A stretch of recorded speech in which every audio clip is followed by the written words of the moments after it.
Quelle idée de l'homme avez-vous? Eh bien, je crois que l'homme a été, sinon un mauvais rêve, sinon un cauchemar, du moins une figure très particulière, très déterminée, historiquement située à l'intérieur de notre culture. Vous voulez dire que c'est une invention? C'est une invention de l'homme. Au XIXe siècle, dans toute la première moitié du XXe aussi, on a cru que l'homme, c'était au fond la réalité fondamentale à laquelle nous pouvions nous intéresser. On avait l'impression que c'était la recherche de la vérité sur l'homme qui avait, depuis le fond de l'âge grec, animé toutes les recherches, peut-être de la science, certainement de la morale, à coup sûr de la philosophie. Quand on regarde les choses de plus près, on peut se demander si cette idée que l'homme, au fond, a toujours existé et qu'il était là comme attendant d'être prise en charge par une science ou par une philosophie, par une morale, on peut se demander si cette idée n'est pas une illusion propre au XIXe siècle.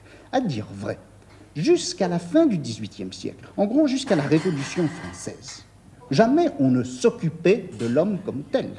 Il est tout de même curieux que la notion d'humanisme que nous attribuons à la Renaissance, la notion d'humanisme est une notion toute récente. Ouvrez le Littré, vous ne trouvez pas le mot d'humanisme, car le mot d'humanisme est une invention du XIXe siècle et de la fin du XIXe siècle.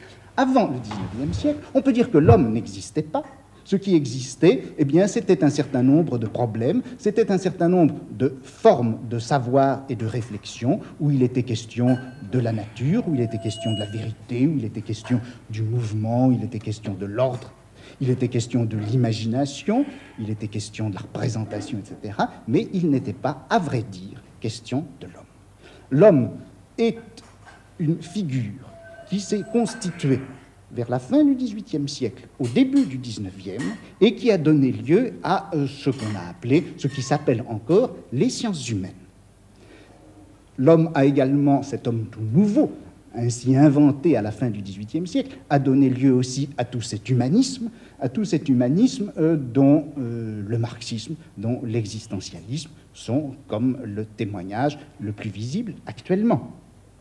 Mais je crois que, paradoxalement, le développement des sciences humaines nous conduit maintenant beaucoup plutôt à une disparition de l'homme qu'à une apothéose.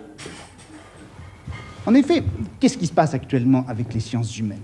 Eh bien, les sciences humaines ne découvrent pas du tout le noyau concret, individuel, positif, en quelque sorte, de l'existence humaine.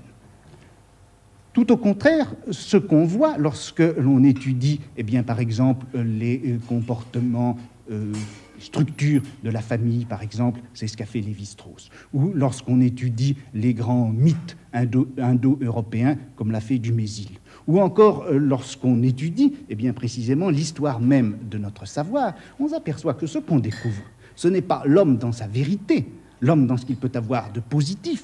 Et ce qu'on découvre, c'est des sortes de grands systèmes de pensée, de grandes organisations formelles, qui sont en quelque sorte comme le sol sur lequel les individualités historiques apparaissent.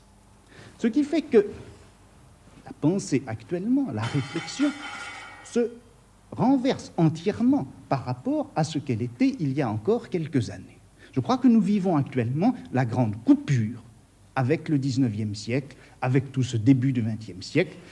Cette coupure, au fond, nous l'éprouvons comme, non pas le refus ni le rejet, mais comme la distance prise par rapport à Sartre. Je crois que Sartre, qui est un très grand philosophe, Sartre est encore un homme du XIXe siècle. Pourquoi? Eh bien, parce que toute l'entreprise de Sartre a été de vouloir rendre l'homme, en quelque sorte, adéquat à sa propre signification.